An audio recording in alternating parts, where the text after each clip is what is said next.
آپ کو معلوم ہے قرآن میں 2 دفعہ کہا گیا یوم یفر المرء من اخیہ وامہ وابیہ وصاحبتہ وبنیہ، جس دن بھاگے گا انسان اپنے بھائی سے بھی اور اپنی ماں سے بھی اور اپنے باپ سے بھی اور اپنی بیوی سے بھی اور اپنی اولاد سے بھی۔ کیوں؟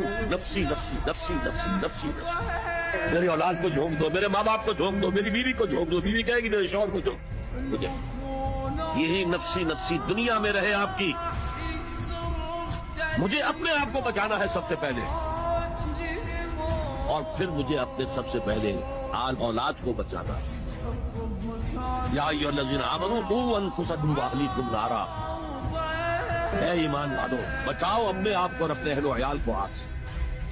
یہ کام جو ہے آپ کریں اور سمجھ لیں، نہ بیٹا کام آئے گا، نہ جورو کام آئے گی، نہ باپ کام آئے گا، نہ ماں کام، تمہارا اپنا عمل۔ اگر تم اس راستے